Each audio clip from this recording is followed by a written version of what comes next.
Waaqni guddaa waaq jiraataan sina eebbisu gocha keessan inni qofaan na deebisu harmoolee abbootii keenya maanguddoon saba keenya dhaloota irraaf waan gootan oolmaa himamoo hedduu dhaabdanee.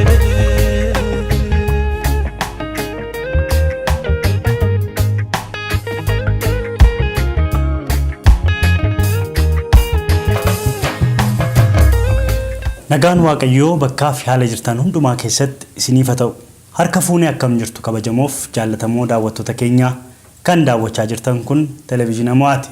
Televiziyoonni Mo'aa har'a qophii dirree wangeelaa irratti luba Addaamuu Nyaaroof Adde Dassaatuu Fufii abbaa manaa fi haadha manaa ta'anii umurii waggaa 49 namoota walii wajjiniin jiraatanii bu'aa bahii jireenya isaanii keessatti haala tajaajila isaanii mudannoo isaanii nuuf qoodu mudannoon isaanii kun immoo isiniin hin barsiisaa hin gorsa hin jajjabeessa jennee isiniif qabannee dhiyaanneerra. Egaa lubi Addaamuun eenyu? Maaliidhaafis qophii dirree wangeelaa irratti dhiyaatan isa jedhu isiniif dhiyeessinaa. Hamma xumura sagantaa keenyaatti nu waliin turtii gaarii isiniin jenna. Ogeessota kaameeraa koo waliin ta'uun. Hojjetaa kakuu haaraa hojjetaa wangeela dhugaa jabaaduu gatii jilba kee bakka argataa. Tole luba Addaamuu fi Adde Dassaatuun baga nagaatiin dhuftan isiniin jechaa istiidiyoo keenyatti argamtanii yaada nuuf qooduuf eeyyamamoo ta'uu keessaniif maqaa daawwattoota televiziyoonii Mo'aatiin guddiseen isin galateeffadhaa. Waaqayyo isin haa eebbisu. Tole lubi Addaamuun mee akkamittiin gara amantaa kiristiyaanaa kanatti dhuftan laata? Hojjettoota TV Mo'aa galatoomaa carraa guyyaa irraa kana nuu laattanii baay'ee isin galateeffanna. Garuu hundumaa duraan dursee Waaqayyoon abbaa gooftaa keenya Yesuus Kiristoosiin guddaan galateeffadha. Guyyaa irraa kana rakkina keessatti bal'ina keessatti hidhaa keessatti bu'aa bahii bara darbe hundumaa keessatti nu eegee guyyaa irraa kanaan kan nu ga'e Waaqayyoon nan galateeffadha. Itti fufee hiriyaa koo kan taate warra manaa koo kan taate haadha koo kan taate Adde Dassaatuu Fufii nan galateeffadha. Baay'een jaalladha nan kabaja. Itti fufee akkasuma waggaa dheeraa waggaa 16 konkolaataa tokko keessa teenyee konkolaachisaa koo kan turanii Bofaqaaduu Deessisaa baay'een galateeffadha. Maatii isaaniitiifis galata nan galcha. Maqaan koo luba Addaamuu Nyaaroo jedhama. Ji'a Aamilee bara 1935 keessa abbaa koo Giraasimaa Nyaaroo Waaqoorraa fi haadha koo Tirfii Birree Baarabbaata Agamsoo irraan dhaladhe. Iddoon dhaloota kootiis aanaa Najjoo fi Jaarsoo gidduu ganda Abboonnoo Arbuu jedhamtuttan dhaladhe. Gara amantiitti attamitti dhufte isa jedhu isa dura attamittanii amantii kanatti lixxe attamitti akkan argadhanii dubbadha. Bara 1948 onkoloolessa jedhama natti fakkaata ji'a xiqimti obboleettiin koo mandii dhattee jirti mana macaafa qulqulluu baruu ishee barbaacha dhaqeen guyyaansaa guyyaa sanbata guddaati.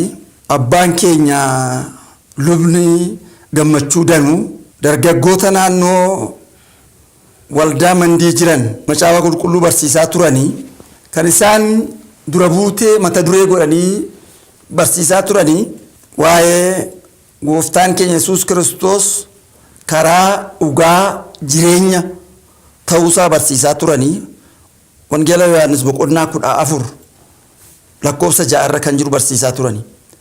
Laphee koo na rukute sagaleen kun. Ani gaafa sanan fayye Yesuusin argadhe. Ani xinnummaa kootti Ortodoksiin ture. Waldaa kiristiyaanaa warra Ortodoksii waldaa Mikaayilii kan jedhamu keessan akka daaquniitti hojjechaa ture. Yeroo xinnummaa kooti. Ani kanan beeku Mikaayilii, Gabri'eelii, Goorgisii, Suraafelfaa tugara Waaqayyo abbaatti nama geessa malee kan biraa nama geessa jedhee hin beeku. waa'ee Yesuus Kiristoos beeka xinnummaa kootii jalqabee ilma Waaqayyo akka ta'e garuu xinnoo kana itti dogoggoree abbaan koo hojjetoota baay'ee qabu kan isaaniif hojjetanii keessummaa yommuu gara mana abbaa keenyaa dhufu nu ijoollee isaatu dhaqee keessummaa kana gara abbaa keenyaa fida miti warra abbaa keenyaaf hojjetan hojjetootatu gara abbaa keenyaa fida dhaqee Mikaa'eliin Joorgisiin fa'aa akkasumatti fakkaatu yommuu gara Waaqayyoodhaan isaantu itti nu geessa Waaqayyootti malee Yesuus Kiristoos taa'eerumaa ilaala jedhee yaadaa ture. Qulfiin mootummaa Waaqaas ergamoota kan harka jira jedhee yaadaa ture. Garuu gooftaa Yesuus Kiristoos karaa dhugaa jireenya wanti nu gara abbaa dhaquu akka hin dandeenye isaan malee guyyaan dhagayetti nan fayye gaafa sanaa jalqabeen uumaa haaraa ta'e jechuudha. Tole Waaqayyo sinaa eebbisu. Tole mammaa faatti darbina daawwattoota wajjin wal baruudhaan. Meesinis akkamittiin fayyadamu. Galatoomaan jedha. TV mo'aadhaanii yeroo nu laattanii kabajaan asitti nu waamuu keessaniif baay'ee gammannaa. Ani xinnummaa makooti jalqabee waldaadhuma warra Sinodoosii keessatti guddadhee achi immoo saka'ee mana tamaarii naqee mana tamaariitti immoo saka'anii saajjii wal barree. Kifilii 7-8 hin beeku achitti wajjin wal barree barachaan ture sabooddeenis mana tamaarii isaatii kifilii salgaffaa dhaqee anis immoo mana tamaarii iddoo biraan naqe kana booddee immoo deebinee wal agarree egaa akka kanatti wal gaggeessaa turree booddee immoo jaalala Waaqayyo taanaan egaa wal fuudhuu dandeenya jechuudha. Jalqabumaa sadarkaan barumsa keessaniis akkaataa isin itti guddattanis waluma duukaa ture jechuudha. Yeroo duraanii sana isan beekun ture maal keessatti wal agarree mana macaafa qulqulluu mana tamaarii achitti walii wajjiniin sagalee wangeelaas baraa turree jechumaanis immoo mana tamaariis immoo achitti sin barsiisu miniira achitti barree kanaan egaa mana tamaariis immoo walumaa wajjin mana tamaarii yeroo sana misiyoonidha barsiisu jechumatti baranne amma kifilii 8tti walii wajjin turreetu sabooddeenni barumsa isaatti gobozii turen baay'ee gobozii turee egaa inni salgaffaadhaa fi achi yeroo sana hin jiru waan ta'eef gimbii dhaqee anaan immoo boleessi koo fuudhee dana na fide ani immoo danan turee as turee yeroo hin jedhu immoo booddee akka na dhukkubu taanaan deebi'ee galee waggaa tokko rafti godhee jechuudha. Isa booddee egaa inni barumsa isaa iddii fudhatee deebi'ee booddee egaa ani hojii misiyoonii mana qorichaan jalqabe. Mandiidhuma jechuudha. Dhufee gaafa mandiidhaa jalqabu gaachumatti innis immoo hojii dhufee jalqabee wal agarree jaalaluma Waaqayyo taanaan ammas walitti nu deebise. Egaa akkasumaan sargii keenya egaa warra keenyatti ergatee seerumaanii akkaataa duriitti jaarsolii ergatee karaa kanaa wal fuune. Na keessumsiisanii mana barumsaatti kottuuti as taa'i jedhanii na teessisanii akkasittiin wanti jedhu jira. Mee akkamitti laata? Achi keessas qaldiin jira xabiisi. Xabiisis jira waan ta'eef iddoo akkuma ixaa barcuma tokkorra nama 4 taanee teenya ture. Barcumni yeroo sanaas rakkisaadha beektaa. Egaa lama taa'u sababii ta'eef akkuma ixaa dhufee waaquma goonaan dhufe gaa. Kanaaf kan kottu ta'e. Kottu ta'e jettanii maa? Iddoon jiraa hin taa'ee dheeka. Tole ulfaadhaa. Tole lubni keenya maal jettu isin immoo akkaataatti walitti dhuftanii wal bartanii umrii waggaa 49 walii wajjiniin jiraattan kana. Gaariidha. Erga gaala keenya dhaabbanne bara 49.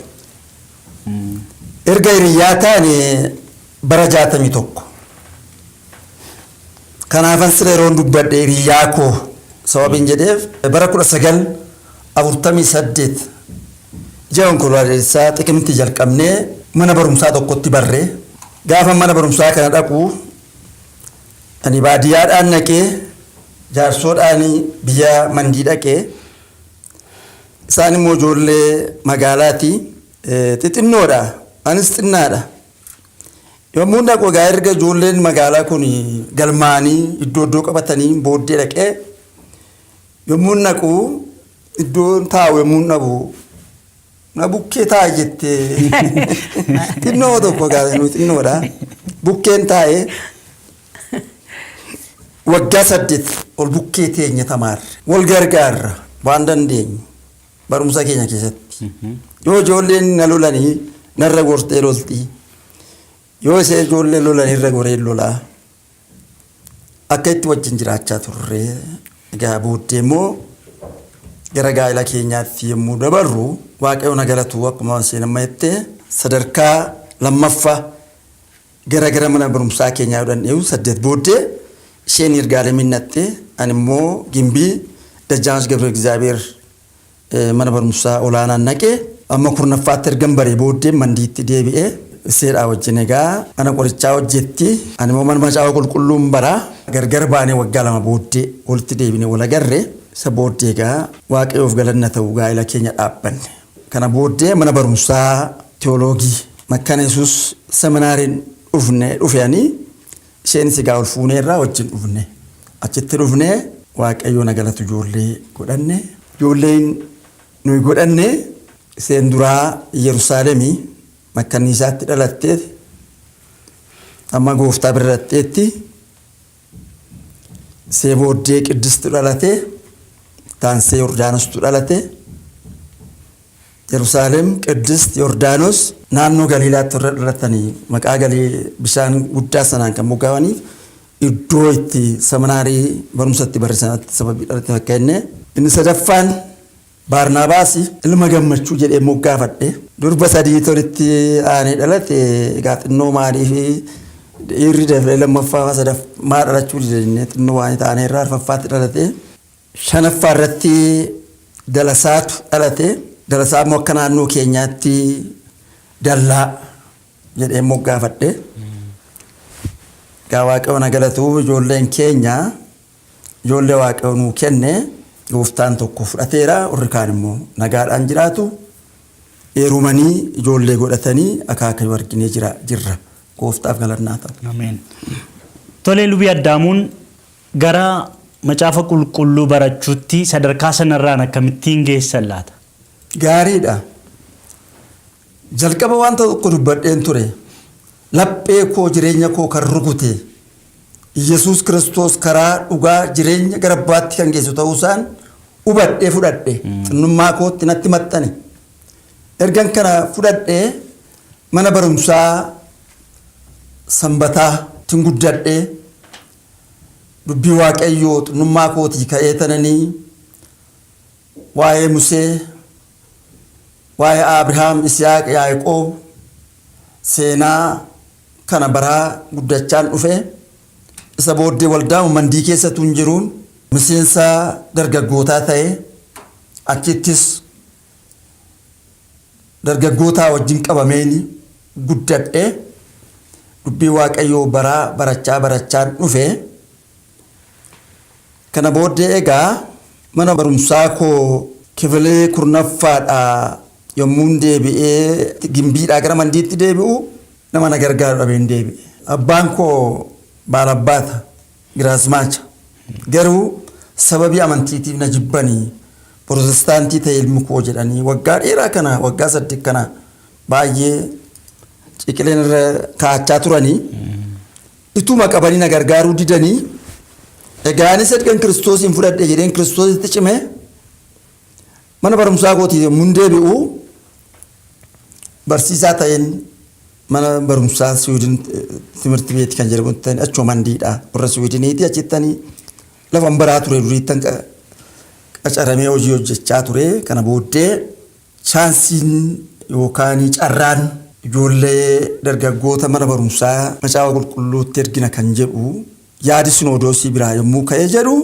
gara nama akka nama 15 taanaa 15 kana keessaa warri kaan garri 12 kufanii nuti namni 3 taanee dhiyaanne sadan kuni namni tokko lubbuudhaan jira warri tokko immoo dadhabanii warri dadhabantu waa wayyaa mul'ataa jedhamu warri amma jiran immoo qeessolaanaa goobanaa jedhamu ana yeroo sana ani dargaggeessaa isaan immoo hojiirra jiru yommuu dhiyaannu jaalala Waaqoo ta'een ani sadan isaanii keessaa darbeen mana barumsaa dhaqe.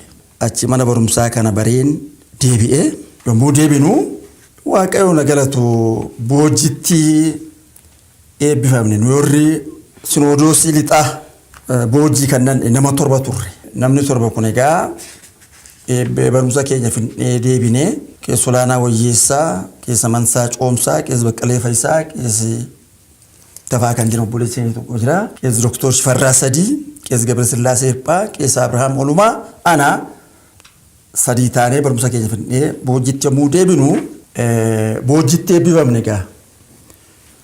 Aamilee keessa eebbifamne barumsa keenya Finfinnee deebinee kan nu eebbisan yeroo sanaa darajaa Gitaa Sinodoositti keessa Dafaa Jammoo, keessa Taayisaa Dureessaa, keessa Jaalataa Waasee, keessa Maatiyos Ciibsaa, keessa Gammachuu Danuu, keessa Guddinaa Tumsaa, keessa Namarraa Callaa, keessa Tasgaraa Hirphoo turan.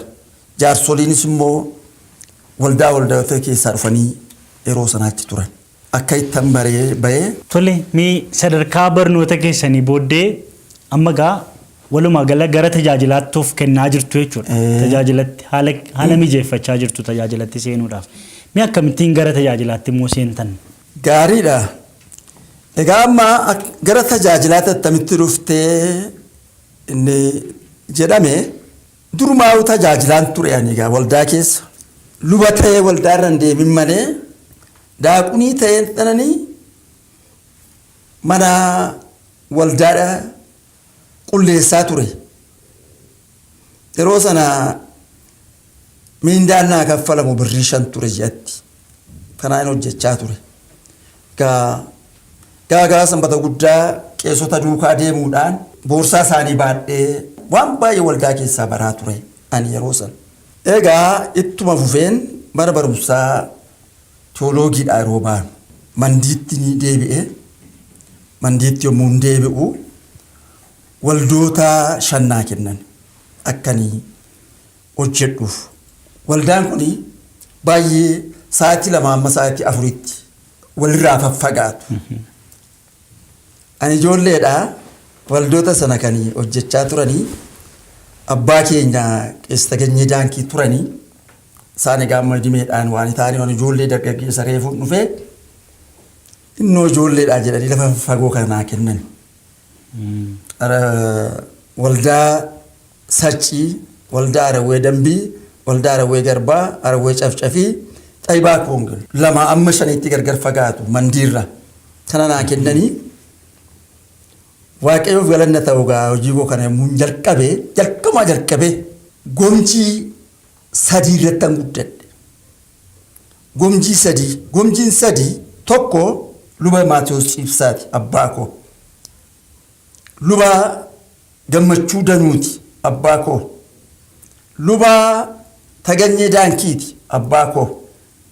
Abboota afuuraan kan na guddisan. Isaan kana jalatti guddadhee waldaa kana gaa gammachuudhaan fudhadhee ani dargaggeessaa waan itti hin fakkaatu makiinaan qabu gaangoon qabu milluma kootiin yeroo gannaa bokkaa keessa yeroo bonaa aduu keessa kana adeemeen hojjechaa ture. Obboloota warra yeroo sana darajaa sabakaa hojjetanii wajjin warra hojjetaa wangeelaa wajjin jechuu kooti.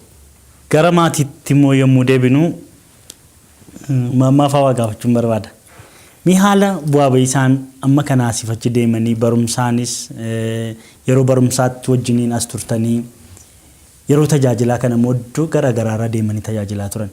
Isin immoo yeroo kana haalli isin ittiin mana qabaa yookaas geggeessaa turtan maal fakkaata laata? Gaariidha. Waanuma hundumaa mareedhaan wal gargaarra. Inni hojii Waaqayyoo hojjeta waan ta'eef anis immoo yeroo sana gaa mana qorichaan hojjedha. Manuma qorichaa hojjechaa ijoollee gargaaraa yoonni keessummaa wajjiniin dhufe keessummaa isaas taqabbalaa dhumanii hojjechaa ture. Waluma gargaaraa yeroo inni dadhabee dhufu ijoolleetti fa'aa himee fi deema sababii lafa deemuu fi baay'ee dadhaba waan ta'eef utuun bishaanii naan kenniiniif waa ittiin kenninaan jedha. Ijoolleenis immoo warri kaan ijoolleedhuma firaati isaanis nu gargaaru baay'ee waaqayyo isaan eebbisu yeroo dhufu dura bishaan nannaa fudhateetu afura baafate malee midhaan afaaniin hin qabu lafa fagoo deema waan ta'eef egaanis immoo gidduutti yeroo sa'aatiin koo ga'u sa'aatiin 11 walakkaa yeroo ta'u nan gala manatti egaa ijoollee kanas immoo namni duukaa fiigaanis hundumti isaa wallaansoodha. Kana hundumaa keessatti gaa walumaa gallee wal gargaaraama turre.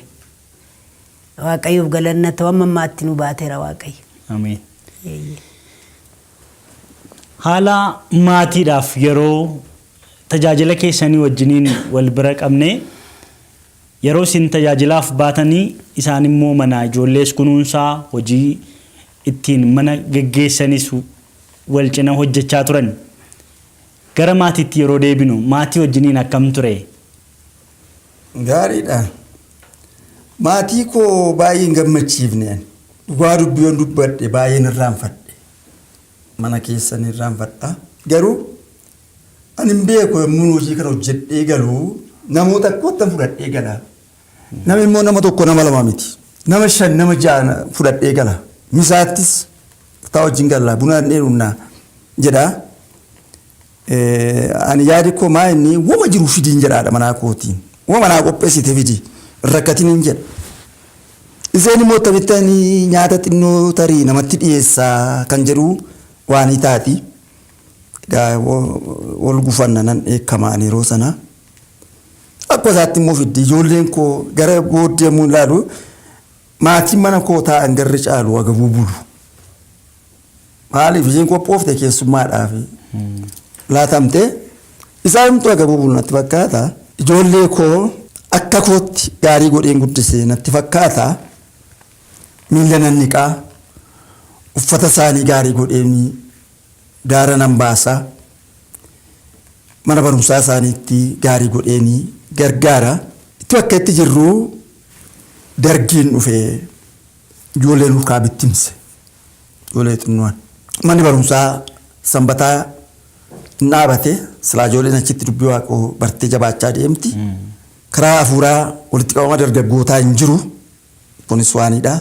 Ijoolleen waldaa dhattee dubbii waaqayyoon bartu rakkina guddaa nutti fide. Baay'ee rakkachaa turre. Garuu waaqayyo na galatu. Waaqa Israa'el. Ijoolleen keenya kanuma keessaa waaqayyo nu gargaaree iddoo nu argattee bartee barumsaan baateetti.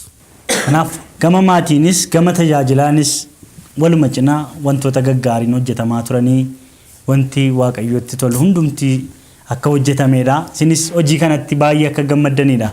Yaadi isin walaachaa jirtan. Tolee kabajamoof jaallatamoo daawwattoota keenyaa kan daawwachaa jirtan kun televezyiina Mo'aati. Qophiin qophii dirree wangeelaa yommuu ta'u luba Addaamuu Nyaaroof Aadde Dassaatuu Fufii waliin gaaffiif deebii muuxannoo jireenya isaanii akkasumas bu'aa bahii isaan wangeela keessatti dabarsan isaan irraa muuxannoo dhaloota kanaaf immoo hin ta'a jedhu qooddachaa jirra. Kanaaf sagantaan keenya ammas akka itti fufetti jira. Nu waliin turtii gaarii isiniin jenna. Hojjetaa kakuu haaraa, hojjetaa wangeela dhugaa, jabaaduu gatii jilba kee bakka argataa. Tolee lubii Addaamuun tajaajila keessatti wantoota gurguddaa hedduu iddoo sadarkaa bulchiisaarra turtaniitu jedhama. Mee yeroo ari'atamaa sana keessatti sadarkaa bulchiisaarra immoo tooftaa garagaraatti fayyadamuudhaan haala waaqeffannaa yeroo sanaa geggeessaa turan jedhama. Mee isa kana akkamittiin laata? Gaariidha. Ammas egaa ituu iddoo bulchiisaa bitaa kutaa utuu hin dhufin sabakoota keessatti wanta nuyi hojjechaa ture. Sabakaa mandii kana keessa immoo hojjechaa ture. Bara 1966 beegiitti na ergan. Beegiin naqee yeroon beegii dhaqee iddoo lallabaa kanaa gitaa waldaatti dhaabeen wanta isaan barbaachisu galmee hundumaa qopheesseen achirra hojjechaa ture. Yeroo sana egaa namoonni achi turanii Buna Baraa Ochool, Tolaa Waggaa, Abbabee Yaagaa, Bonagaasaa Gurraachoo qeessi Mikaa'el Hundeessaa fa'aa Fufaa Qeerroo fa'aa kan jedhamu achi jiru. Isaaniin wajjinii biyya sana keessa beekanii isaanii wajjinii hojii waaqayyoo kana gammachuudhaan hojjechaa tureen achi as deebi'ee mana macaafa qulqulluu Mandiitti ramadame. Mana macaafa qulqulluu Mandii kana bara 1917 amma 1973 jata isaasitti mana macaafa qulqulluu kana hojjechaa ture. Isa booddee gita kutaatti itti gaafatamaa ta'ee filatame. Keessumaa yeroo nama gita kutaatti filamee itti gaafatamaa ta'ee dhufu yeroo rakkinaati. Baay'ee yeroo dargiin waldaa cufaa jiru, nama hidhaa jiru. Yeroo baay'ee rakkina. Yommuu dhibu hin bari'a hin jennu. Yommuu bari'u hin dhi'a hin jennu. Akka biichee bosona keessaa rifachaa deemna. Asii achi rifachaa deemna. Rakkina. Dargiin egaa itti oofaa deemee mana kadhataa keenyaa cufaa deemee baay'ee rakkina. Haa ta'uyyuu malee tarii abboonnitu jiraatanii gaariidha. Kutaan Mandii akka kutaa Najjoo, akka kutaa Boojjii, akka Callee, akka Ayiraa, akka Gimbii miti. Isaan irraan caalla gaariidha kan keenya jechuu kooti. Ansaanii barbadeessanii cufan jala. An keenya garuu baadiyyaa keessaa amma sa'aatii 2tti sanbata guddaa yoo ta'u walitti qabamuun jira. Takkiidhaanii nama rakkisuun jira. Ijoollonni gara waldaa dhufanii abboota kana rakkisuun jira. Hojjetoota rakkisuun jira. Waldaa keenya rafii cufanii nu rakkisuun jiru. Akkuma yeroo sanaatti. Kana keessatti egaa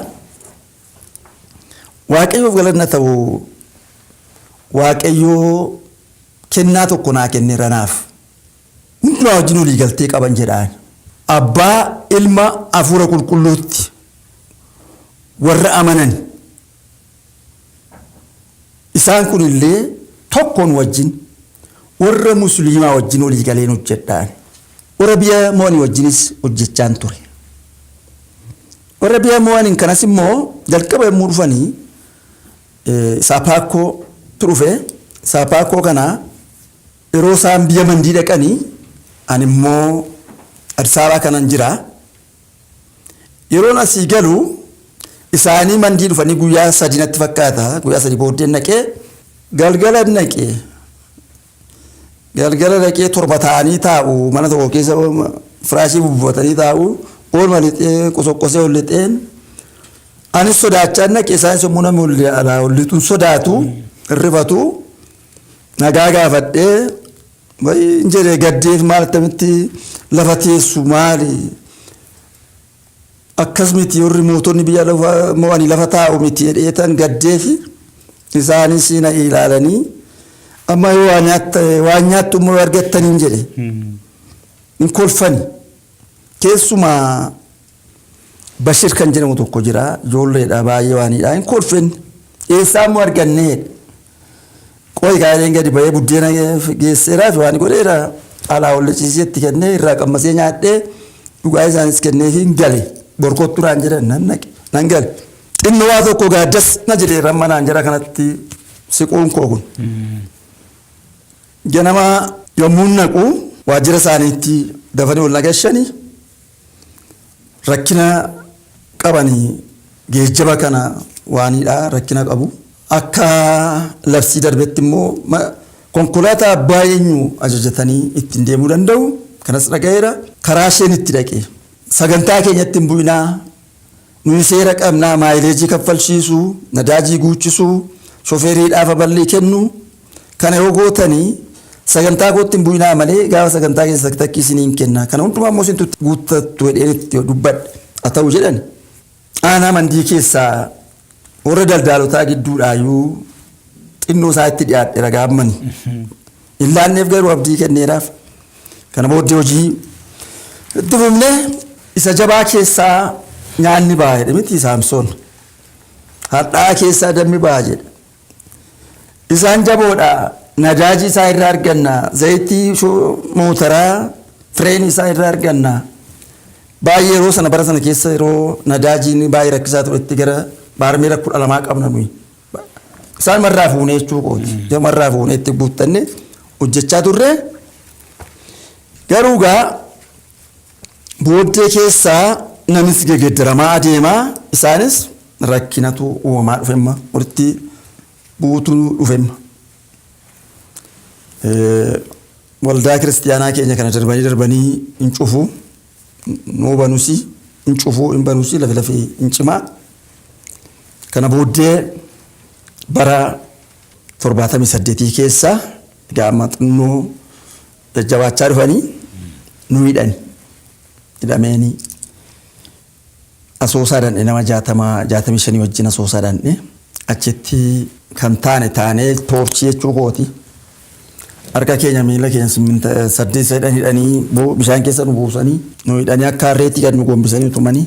Yeroo sana immoo dubbii waaqayyoo maal akka ta'e nu badhe. Seenaa Phaawulos seenaa Phexros fa'aa yeroo dheeraadhaaf lallabaan ture yeroo dheeraadhaaf yetuu lallabamuu dhagaan ture akka yeroo sanaatti nu banne isaan amma yeroo reebaman yeroo rakkatan yeroo hidhamanii foon isaanii kanaan hidhaman natti fakkaachaa ture akkamitti Yesuus Kiristoos foon isaa kennaaf yeroo abidda keessa bu'an nama abidda keessa bu'u yeroo toorchii taanu sana akka itti miti naa kenni jedheetanii qilleensa kana qaban Yesuus Kiristoos foon kee naa kenni ani hin danda'uun jedha.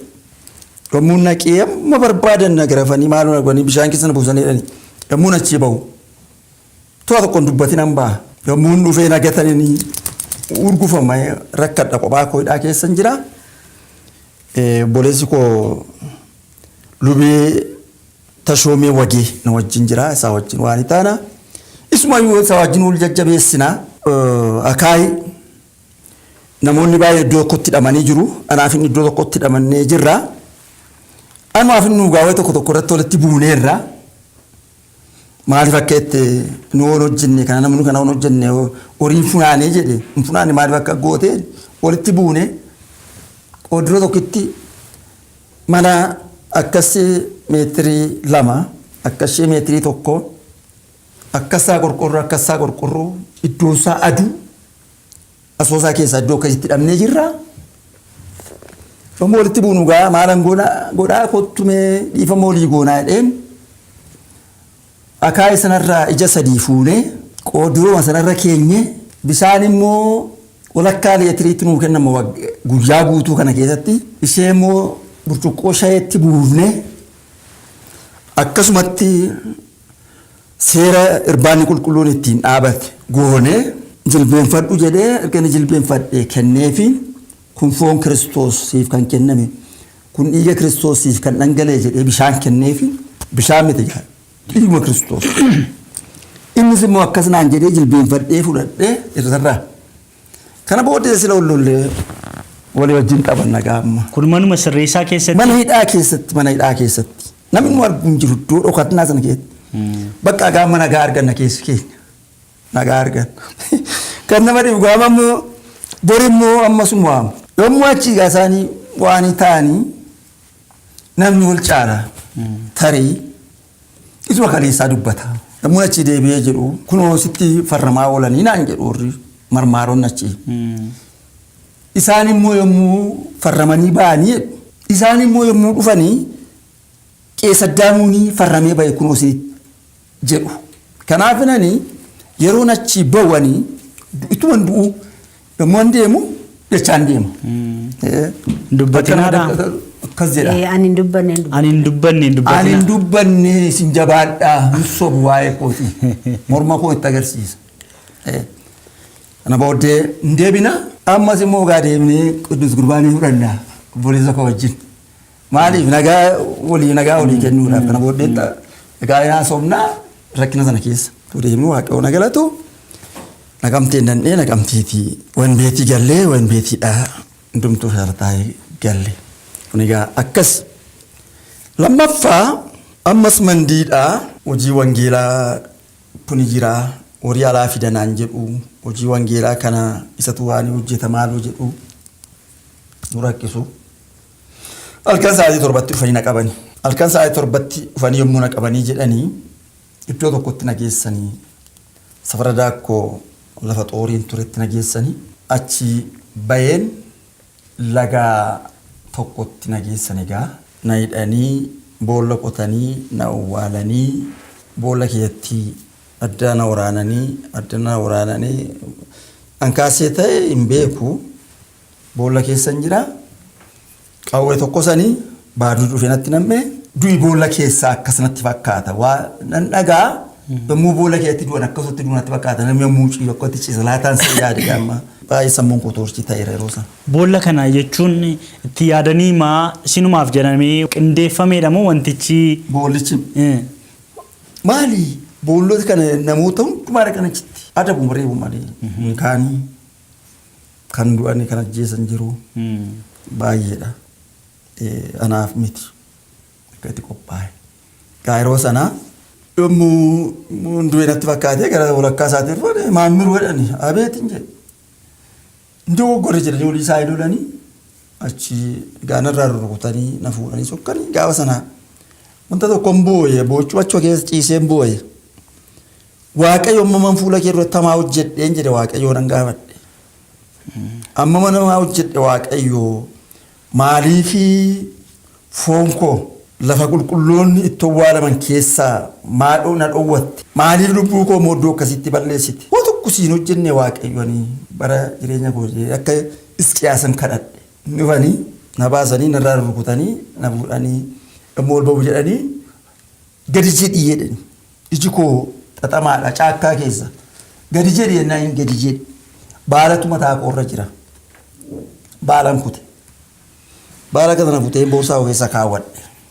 ammas darbee gomboos bal jedhee akka godhe ammas boorsaa keessa kaawwadhe baala mana hidhaa sana keessa taa'eenii akka godhe baalli keessatti hafteetti yommuu fuudhee ilaalu tokko baala goozuuti tokko baala dhandhansaati baraa keessa akka isheen taateen bare sila hidhameen naqe sababan argineef akka milikkitaatti kan isin kutan milikkita godhachuudhaaf lafa isaan eessatti nageessan akaakiltii jalatti moo baraatti nageessan moo eessa laata iddoon kun kan jedhuni godhachuudhaafanii baalatti fudhadhe waaqayyo na galatu ana booddee gaa nan galee tole mammaafaatti darbina mee yeroo gidiraan akkasii isaaniin mudatu maatiin addana jiraa ijoolleen jiru isin immoo hojii irra jirtu mee yeroo sana haalli akkam ture isiniif namootaaf isin gidduuttis ta'uu danda'a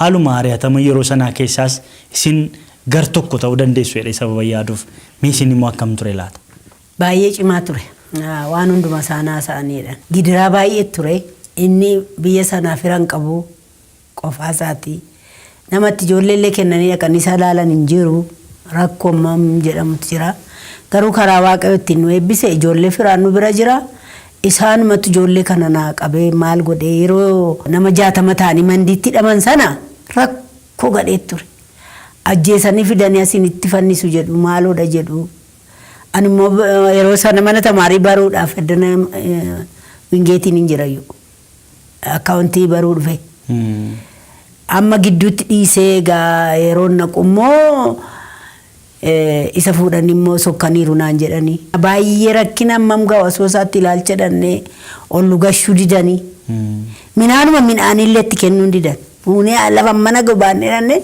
hin didan makiinaa yeroo sana hin jiru makiinaa sabannoo kanatti rarraanee dhannaa kan fe'insaatti akkammaa kana makiinaa hin jiru baay'ee gidiraa ture egaa dhuma isaarratti immoo dhufanii rashanu dhidheessatti rashanu jedhanii gaafa isaan achi immoo fuudhanii kaan immoo hizbiin uwwedhe duukaa mandiin biyyatti namni galagalee nama 60 laaliga yeroo hizbiin uwwechaa duukaa iyyaa deemu immoo dhaqanii dhidheessatti rashanu nuun jedhanii ammas isaan akka har'aa kaanaan nummoo akka borii duukaa kaane naqamtetti ijoollee ganne kanaan siqaayya mana arginee baay'ee waaqayyo kana hundumaa keessatti nu gargaaree gooftaaf galanna ta'u naqamte sanas yeroodhaan nus immoo gaa waaqayyo tokko tokko koo garaa namaa laaffisaam hundumattuu hamaa namatti yaada miti tokko tokko waaqayyo gara laafessa namatti qaba egaa kan boleessi koos keessa jira isaan ijjiin hidhame kan naqee isaan argu gaa yeroo inni naqee fuula namicha halaafi sanatti shaamballi sanatti boo'ee mimmaan koo dhangalaaseedhu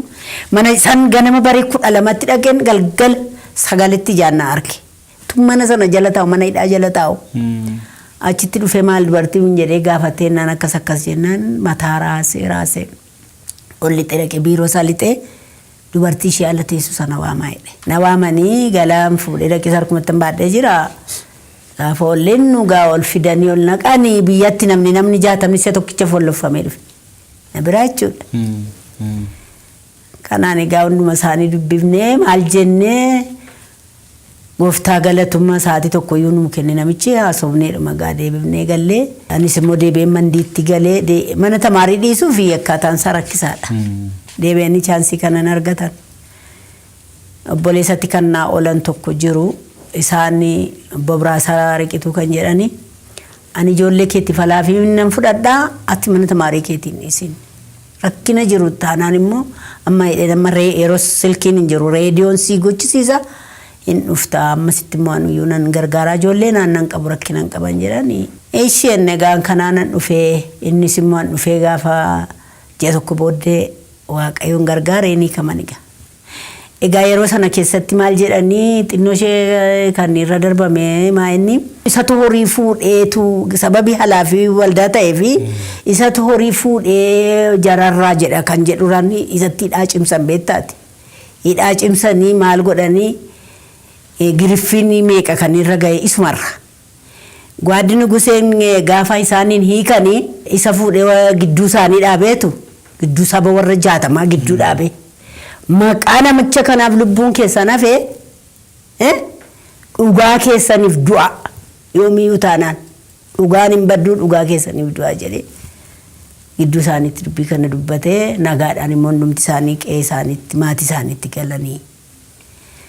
Kanaaf bara dargii sana rakkoo baay'ee ture isa kan amma samma keessa jirru kan immoo isa gaafa awwaalanii immoo nuyyuu nagarre halkan keessaa torbatti dhufanii qabanii. Kaballaan gaafa sana kabalameedha manni ni gurra ko'edhu. Ni gurri isaa amma duudee jiru kuni kaballaa gaafa sana namichi kabalee fuudhee sa'aatii 7 halkan keessa. Egaa gaafa sana innis waan cimaa ture caakkaa keessa tursuun jira boolla qotanii keessatti sa'aatii meeqa tursanii nuyi lafa isaan bu'an dhabnee olii gadi deemnee fu'a barbaanna. Egaa gaafa guyyaa 3 booddee argine nuyi jiraachuma isaanii jiraachuu isaanii dhageenye beektaa. Na rakkoo baay'ee ture garuu waaqayyo kana hundumaa keessa nu dabarse yeroo taa'anii haasa'anii qallaalii fakkaata garuu baay'ee cimaa ture waaqayyo immoo kana hundumaa keessatti nu gargaaree kun har'aan nu ga'eera maqaan isaa eebbifamu. Ameen. Isa yeroo kana nu kenneef waaqayyoof galanna ta'u. Tolemee luba Addaamuun yeroo jalqabaa irratti mootummaa wajjin waliigalaa mana moototaa seentanii wangeelatti lallabaa isaanii wajjin nyaachaa haala isaan keessa jiranitti jajjabeessaatitu turtan namoota biraafillee akka isaan hin adabamneef akka isaan hin miidhamneef aarsaa kaffalaa turtanidha. Akkamittiin gara keessan dhufe wanti kun? Egaa harki taraa olitti.